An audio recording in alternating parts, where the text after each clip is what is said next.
चलो तो हम स्टार्ट करते हैं।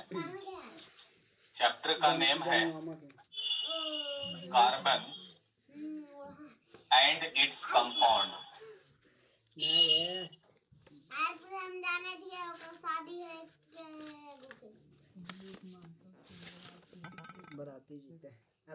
ये हो गया हमारा चैप्टर का नेम।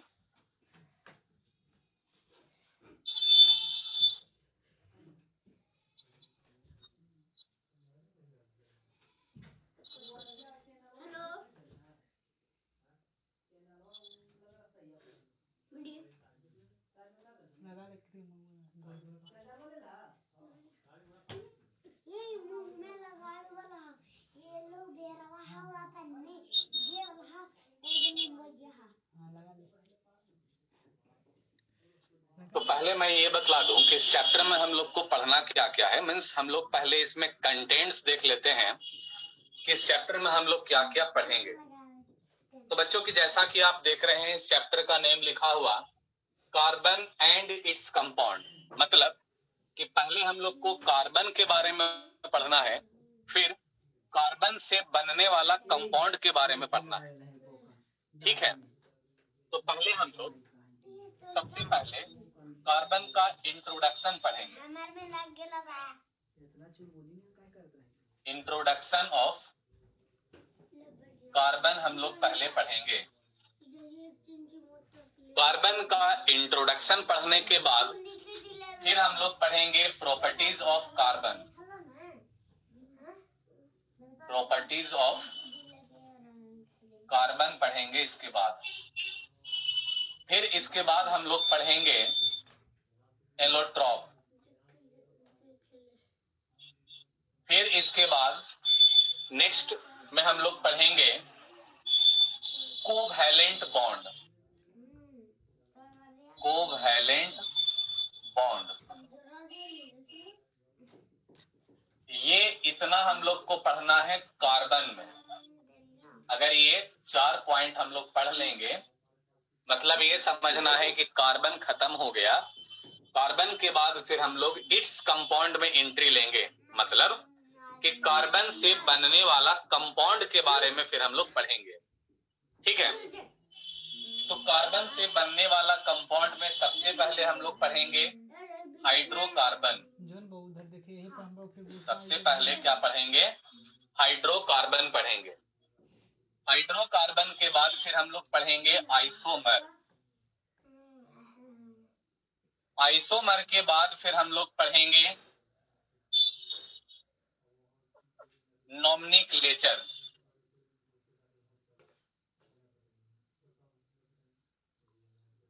नॉमेनक्लेचर के बाद हम लोग पढ़ेंगे फंक्शनल ग्रुप। फंक्शनल ग्रुप, फिर हम लोग पढ़ेंगे फंक्शनल ग्रुप के बाद chemical properties. Chemical properties, chemical properties का मतलब कि हम लोग को रिएक्शन पढ़ना है। रिएक्शन मीन्स कार्बन का जो कंपाउंड है वो किसके साथ रिएक्शन करके क्या बनाएगा, ये हम लोग को पढ़ना है इसके बाद। फिर लास्ट में हम लोग को पढ़ना है soap and detergent. Soap and detergent, और जब ये सोप एंड डिटर्जेंट हम लोग पढ़ लेंगे तो समझना है कि पूरा चैप्टर हम लोगों को खत्म हो गया। ये इतना कंटेंट्स है इस चैप्टर का। ठीक है, तो एक बार सभी लोग इसका स्क्रीनशॉट ले लो। सारा कंटेंट्स एक जगह पे रहेगा। वैसे आप लोग को भी मालूम रहेगा कि कौन सा टॉपिक के बाद क्या पढ़ाई होना है। ठीक है, आई होप कि सभी बच्चे इसका स्क्रीनशॉट ले चुके हैं। अब हम लोग बारी बारी से सबको पढ़ना स्टार्ट करते हैं। सबसे पहले मैं यहाँ पर इंट्रोडक्शन ऑफ कार्बन आप लोग को पढ़ाता हूँ। ठीक है, इसको हम इरेज कर देते हैं और हेडिंग यहाँ पर बना लेते हैं इंट्रोडक्शन ऑफ कार्बन।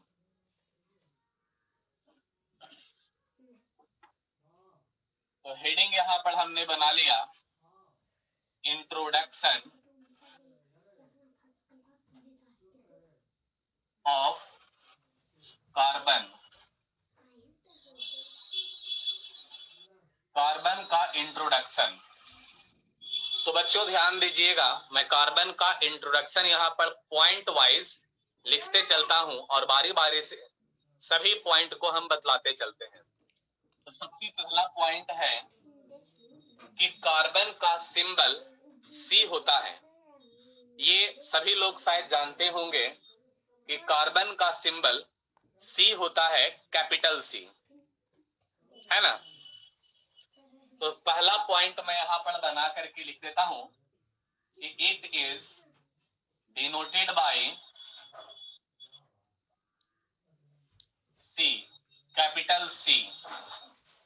ये हो गया कार्बन का सिंबल। नेक्स्ट पॉइंट मैं लिखता हूं, कार्बन का एटॉमिक नंबर 6 होता है। कार्बन का एटॉमिक नंबर 6 होता है। मैं पॉइंट बना के लिख देता हूं, इट्स एटॉमिक नंबर इज 6। तो बच्चों अगर इसका एटॉमिक नंबर 6 है तो इसका इलेक्ट्रॉनिक कन्फिगरेशन भी हम लोग लिख सकते हैं इसकी मदद से। अगर इसका एटॉमिक नंबर 6 हो गया तो इसके एटॉमिक नंबर की मदद से हम लोग इसका इलेक्ट्रॉनिक कन्फिगरेशन भी लिख सकते हैं। तो अगला पॉइंट इसका इलेक्ट्रॉनिक कन्फिगरेशन के बारे में ही है कि इलेक्ट्रॉनिक कार्बन के 4 होता है कॉन्फ़िगरेशन।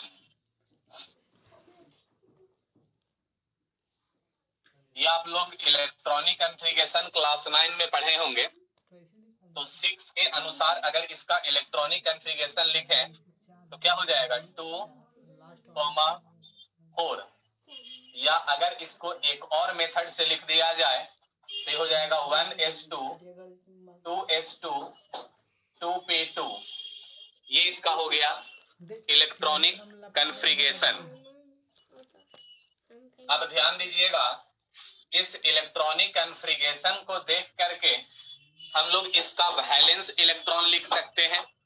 वैलेंस इलेक्ट्रॉन हम लोग उस इलेक्ट्रॉन को कहते हैं जो इलेक्ट्रॉन लास्ट ऑर्बिट में प्रेजेंट होता है।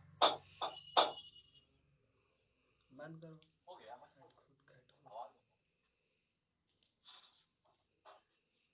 जो इलेक्ट्रॉन लास्ट ऑर्बिट में प्रेजेंट है उस इलेक्ट्रॉन को हम लोग वैलेंस इलेक्ट्रॉन कहते हैं। तो लास्ट ऑर्बिट में 4 इलेक्ट्रॉन है, तो इसीलिए हम कह सकते हैं कि इसका वैलेंस इलेक्ट्रॉन 4 होगा। तो अगला पॉइंट है वैलेंस इलेक्ट्रॉन के ही बारे में। पॉइंट बना के लिख देते हैं, it's valence electron is 4। Next point इसका वैलेंसी, तो इट्स वैलेंसी इज +-4। मतलब कार्बन का वैलेंसी +4 भी होता है और कार्बन का वैलेंसी -4 भी होता है। अगर कार्बन का वैलेंसी +4 होगा तो नाम इसका कार्बन लिखा जाता है, लेकिन अगर कार्बन का वैलेंसी -4 है तो उसको कार्बन नहीं कहते हैं, उसको हम लोग कार्बाइड कहते हैं। कार्बाइड।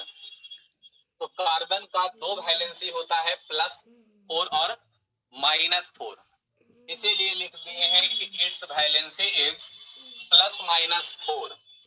अगर +4 वैलेंसी होगा तो इसका नाम कार्बन लिखा जाएगा। अगर वैलेंसी -4 होगा तो इसका नाम आपको कार्बाइड करना है। लिखा जाए। नेक्स्ट पॉइंट है कि कार्बन एक नॉन मेटल होता है। कार्बन है तो कार्बन एक नॉन मेटल होता है। It is a non metallic element, ये एक नॉन मेटल वाला एलिमेंट है, इसीलिए इसको नॉन मेटालिक एलिमेंट यहां पर लिखा गया। ठीक है, नेक्स्ट पॉइंट, कार्बन का मास नंबर। बच्चों कार्बन का आप लोग मास नंबर मतलब मास याद किए होंगे 12, लेकिन क्लास 9 में आपको यह भी सिखलाया गया होगा कि कार्बन का मास नंबर 14 भी होता है। आप लोग को क्लास 9 में एक टॉपिक पढ़ना था जिसे हम लोग कहते हैं आइसोटोप। तो आइसोटोप में आपको कार्बन का एक एग्जाम्पल लिया गया था। तो कार्बन वहां पर दो फॉर्म में एग्जिस्ट करता है, कार्बन 12 एंड कार्बन 14 के फॉर्म में। मतलब कि एक कार्बन ऐसा होता है जिसका मास नंबर 12 होता है और दूसरा ऐसा कार्बन होता है जिसका मास नंबर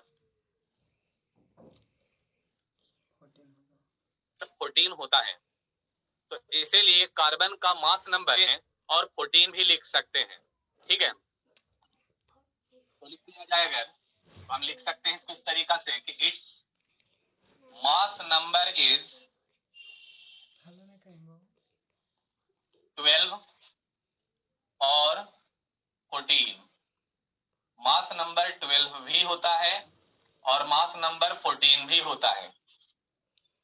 नेक्स्ट पॉइंट की ओर प्रोसीड किया जाए। नेक्स्ट पॉइंट ये कहता है कि कार्बन का वैलेंस इलेक्ट्रॉन 4 है। कार्बन के लास्ट ऑर्बिट में देखो 4 इलेक्ट्रॉन है ना। तो 4 इलेक्ट्रॉन लास्ट में होने के कारण कार्बन हमेशा इलेक्ट्रॉन का शेयरिंग करता है और इलेक्ट्रॉन का शेयरिंग करने के कारण से कार्बन ऑलवेज कोवैलेंट बॉन्ड का फॉर्मेशन करता है। बच्चों मेरी बात को फिर से गौर कीजिएगा। कार्बन का वैलेंस इलेक्ट्रॉन 4 होता है। वैलेंस इलेक्ट्रॉन 4 होने के कारण कार्बन ऑलवेज इलेक्ट्रॉन का शेयरिंग करता है और कार्बन का इलेक्ट्रॉन का शेयरिंग होने के कारण कार्बन ऑलवेज कोवैलेंट बॉन्ड का फॉर्मेशन करता है। डिटेल में कोवैलेंट बॉन्ड क्या होता है, कैसे बनता है, ये हम लोग आगे डिस्कस करेंगे।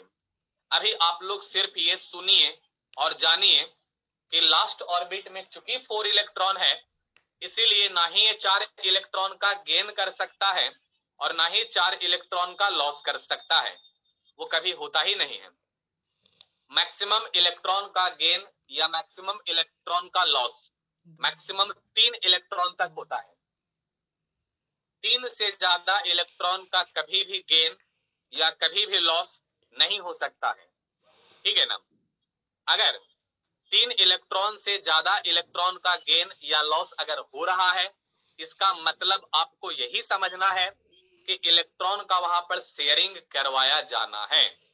और जिस जगह पर इलेक्ट्रॉन का शेयरिंग होता है तो इलेक्ट्रॉन के शेयरिंग होने के कारण कोवैलेंट बॉन्ड का फॉर्मेशन होता है। मैं फिर से रिपीट कर रहा हूं, इलेक्ट्रॉन का शेयरिंग होने के कारण कोवैलेंट बॉन्ड का फॉर्मेशन करता है और कार्बन हमेशा कोवैलेंट बॉन्ड ही बनाएगा।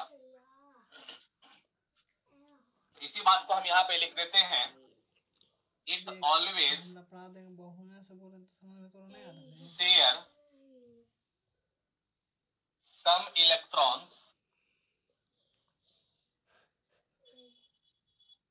so it always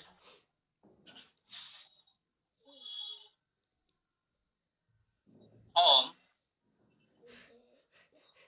covalent bond।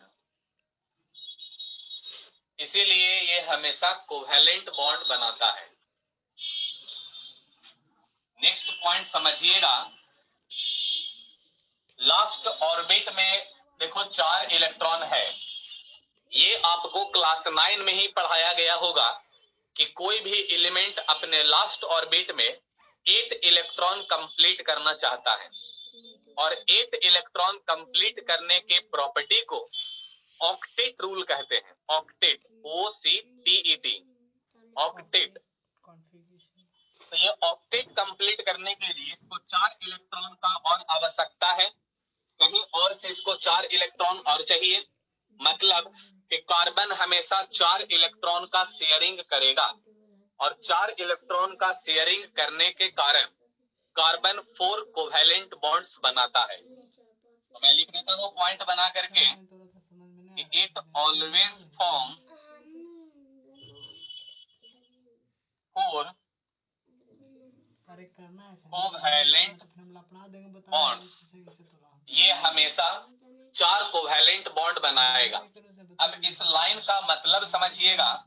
जैसे मान लेते हैं कि अगर ये एक कार्बन हो गया तो ये कार्बन इस तरीका से चारों डायरेक्शन में एक एक बॉन्ड बना सकता है। ये कार्बन इस प्रकार से चारों डायरेक्शन में एक एक बॉन्ड बना सकता है, या 2 बॉन्ड एक डायरेक्शन में बन गया, बाकी बचा हुआ 2 बॉन्ड अलग अलग डायरेक्शन में रहेगा। या इसका एक मतलब और है कि कार्बन 2 बॉन्ड एक साथ बना लिया, बचा हुआ 2 बॉन्ड भी एक साथ बनाया है अलग डायरेक्शन में। या इसका एक और मतलब है कि कार्बन 3 बॉन्ड एक साथ बना लिया और बाकी बचा हुआ एक बॉन्ड अलग डायरेक्शन में बन रहा है। अगर किसी के मन में ऐसा कभी ख्याल अगर आता है कि आसानी के लिए कार्बन चारों बॉन्ड एक डायरेक्शन में बना दिया जाए, तो ये गलत है। एक साथ एक जगह पे कभी भी 3 बॉन्ड से ज्यादा नहीं बनता है। बॉन्डिंग का ये थ्योरी है कि एक साथ एक जगह पे कभी भी 3 बॉन्ड से ज्यादा नहीं बन सकता है। इसीलिए 4 बॉन्ड का अगर किसी के दिमाग में कभी कंसेप्ट अगर आता है तो वो कंसेप्ट आप अपने दिमाग से निकाल दिया कीजिएगा, क्योंकि 4 बॉन्ड एक साथ एक जगह पर कभी नहीं बन सकता है। आगे मैं प्रोसीड करता हूं। अगला लास्ट में इसका इंट्रोडक्शन का पॉइंट लिखने जा रहा हूं। कार्बन का टोटल 3 फॉर्म में एग्जिस्टेंस होता है और कार्बन के फॉर्म को हम लोग कहते हैं एलोट्रॉप। एलोट्रॉप कार्बन का टोटल 3 एलोट्रॉप होता है। मतलब हमारे इस धरती पर कार्बन टोटल 3 फॉर्म में एग्जिस्ट करता है, जिसमें फर्स्ट फॉर्म है आपका ग्रेफाइट, सेकेंड फॉर्म है आपका डायमंड और थर्ड फॉर्म होता है बकमिंस्टर फ्लोरीन। तो कार्बन हमारे इस अर्थ क्रस्ट पर टोटल 3 फॉर्म में एग्जिस्ट करता है, जिसमें फर्स्ट फॉर्म है graphite, second is diamond and third one is called buckminsterfullerene. Point बना के मैं लिख देता हूं, there are 3 allotropic forms of carbon. Carbon का कितना एलोट्रॉपिक फॉर्म होता है? 3 एलोट्रॉपिक फॉर्म होता है, जिसमें पहला फॉर्म को हम लोग क्या कहते हैं? ग्रेफाइट। सेकेंड फॉर्म को हम लोग क्या कहते हैं? डायमंड। और थर्ड फॉर्म को हम लोग कहते हैं बकमिंस्टर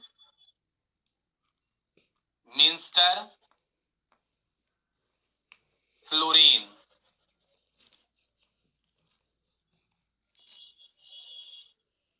पूरा नहीं आया है तो मैं यहां से हटा कर इसको बगल में लिख देता हूं। थर्ड जो एलोट्रॉप है उसे कहते हैं बकमिंस्टर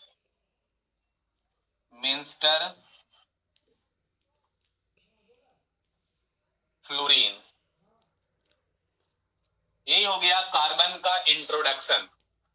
आप लोग एक बार अच्छे से इसका स्क्रीनशॉट ले लीजिए। जितने भी स्टूडेंट कनेक्टेड है वो एक बार इसका अच्छे से सब लोग स्क्रीनशॉट ले लो। प्यार से रहे तो हमारा खुशी हुआ, ना तो फिर गुस्सा इसलिए बोलते हैं जैसे करो वैसे रहो।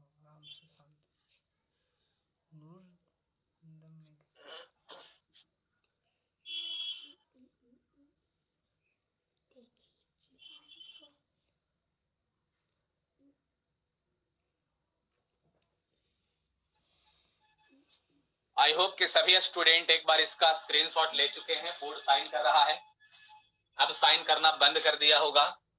अब आप लोग फिर से इसका एक बार स्क्रीनशॉट ले लीजिए। सभी स्टूडेंट अच्छे से इसका स्क्रीनशॉट ले लेंगे।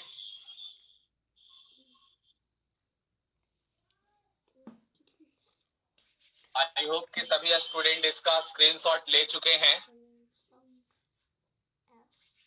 अगर किसी के मन में किसी तरह का कोई कंफ्यूजन है तो वो हैंड रेज करके अपना कंफ्यूजन दूर कर सकते हैं।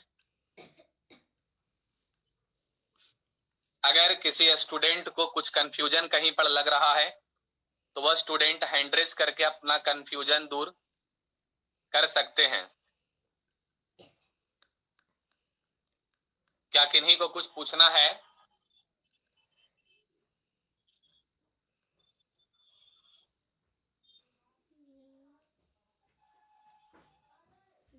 नहीं, तो आगे मैं प्रोसीड करता हूं। इसको इरेज कर देते हैं और आगे चलते हैं हम लोग नेक्स्ट पॉइंट की ओर। तो ये अभी हम लोग देख रहे थे इंट्रोडक्शन ऑफ कार्बन। पॉइंट आपको पढ़ाने जा रहा हूं प्रॉपर्टीज ऑफ कार्बन।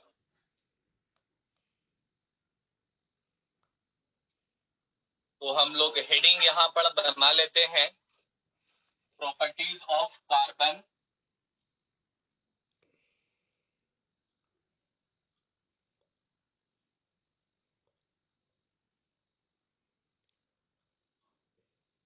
बच्चों ध्यान दीजिएगा, कार्बन का वैसे तो बहुत सारा प्रॉपर्टी है, लेकिन मेनली यहाँ पर दो प्रॉपर्टी को हम पढ़ाने जा रहे हैं आप लोगों को। कार्बन का वैसे तो बहुत सारा प्रॉपर्टी होता है, लेकिन हम लोग यहाँ पर कार्बन के दो प्रॉपर्टी को अभी पढ़ेंगे। तो कार्बन का फर्स्ट जो प्रॉपर्टी है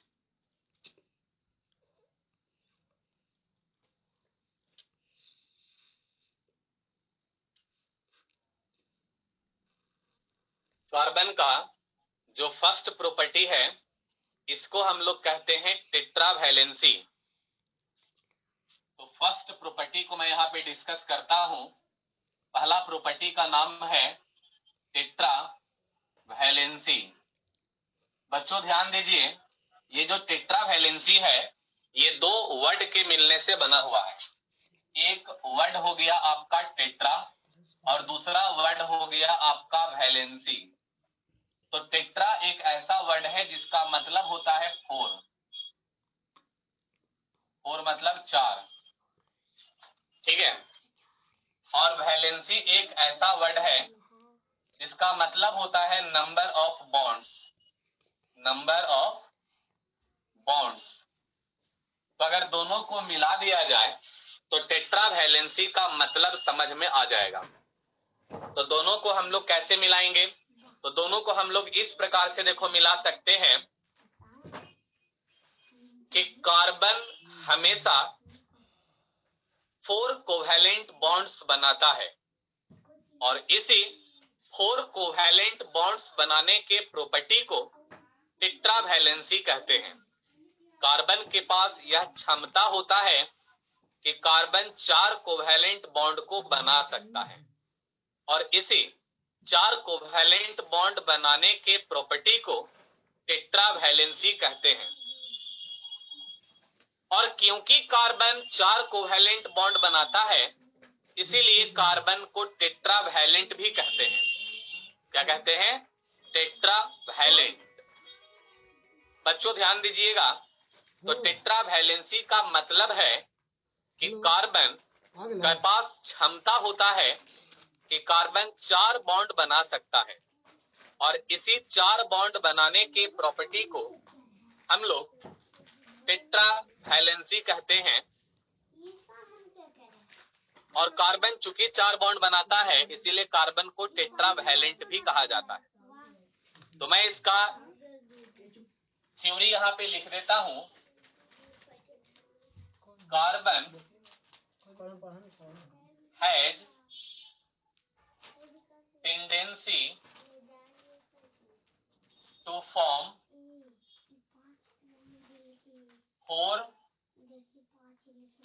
covalent